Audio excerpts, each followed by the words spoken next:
بسم اللہ الرحمن الرحیم۔ نبی کریم صلی اللہ علیہ وسلم کی پاک زندگی کا جب ہم مطالعہ کرتے ہیں، آپ کی سیرت طیبہ کا جب ہم جائزہ لیتے ہیں تو ہم پر یہ بات روز روشن کی طرح عیاں ہو جاتی ہے کہ نبی کریم صلی اللہ علیہ وسلم کی پاک زندگی میں جب رجب کا مہینہ آتا تو آپ علیہ الصلوۃ والسلام رب کائنات کی بارگاہ میں ہاتھ بلند کر کے یہ دعا فرمایا کرتے تھے،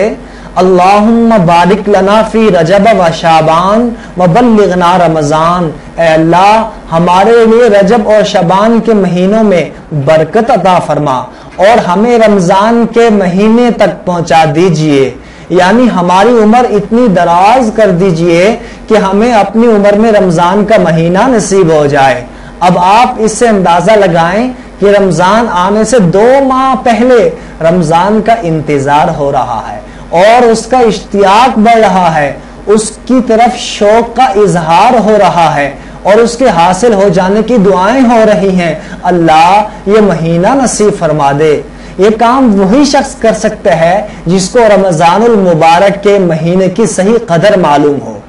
اس حدیث سے یہ پتہ چلتا ہے کہ اگر کوئی شخص اس نیت سے اپنی عمر میں اضافے کی دعا کرے کہ میری عمر میں اضافہ ہو جائے تاکہ اس عمر کو میں اللہ کی مرضی کے مطابق صحیح استعمال کر سکوں اور پھر وہ آخرت میں کام آئے، تو عمر کی اضافے کی یہ دعا کرنا اس حدیث سے ثابت ہے۔ لہٰذا یہ دعا مانگنی چاہیے، یا اللہ میری عمر میں اتنا اضافہ فرما دیں کہ میں اس میں آپ کی رضا کے مطابق کام کر سکوں اور جس وقت میں آپ کی بارگاہ میں، آپ کی درگاہ میں پہنچوں تو اس وقت آپ کی رضا کا مستحق بن جاؤں۔ لیکن جو لوگ اس قسم کی دعا مانگتے ہیں، یا اللہ اب تو اس دنیا سے اٹھا ہی لے، حضور اقدس صلی اللہ علیہ وسلم نے ایسی دعا کرنے سے منع فرمایا ہے اور موت کی تمنا کرنے سے آقا علیہ الصلوۃ والسلام نے سخت ممانعت فرمائی ہے۔ ارے تم یہ سوچ کر موت کی دعا کر رہے ہو کہ یہاں دنیا میں حالات خراب ہیں،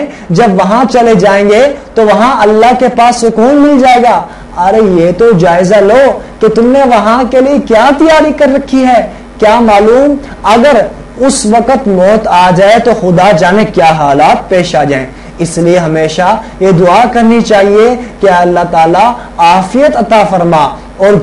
جب تک اللہ تعالیٰ نے عمر مقرر کی ہے اس وقت تک اللہ تعالیٰ اپنی رضا کے مطابق زندگی گزارنے کی توفیق عطا فرمائے۔ چنانچہ حضور اقدس صلی اللہ علیہ وسلم یہ دعا فرمایا کرتے تھے، اللہم احینی ما کانت الحیات خیرا لی وتوفنی اذا کانت الوفات خیرا لی۔ اے اللہ جب تک میرے حق میں زندگی فائدہ مند ہے اس وقت تک مجھے زندگی عطا فرما، اور جب میرے حق میں موت فائدہ مند ہو جائے اے اللہ مجھے موت عطا فرما۔ لہٰذا یہ دعا کرنا کہ یا اللہ میری عمر میں اتنا اضافہ کر دیجئے کہ آپ کی رضا کے مطابق اس میں کام کرنے کی توفیق ہو جائے، یہ دعا کرنا درست ہے، جو حضور صلی اللہ علیہ وسلم کی ہی اس دعا سے مستفاد ہو رہی ہے۔ یہ بات سمجھی جا رہی ہے کہ اللہ ہمیں رمضان تک پہنچا دیجئے۔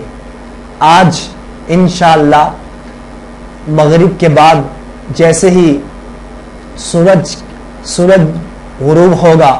اور چاند کے نظر آنے کی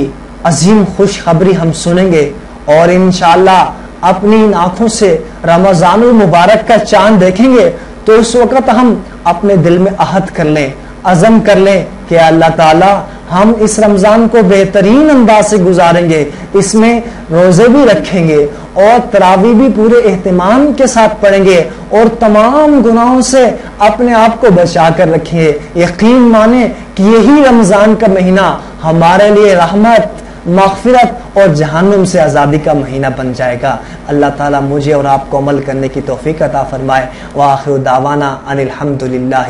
رب العالمین۔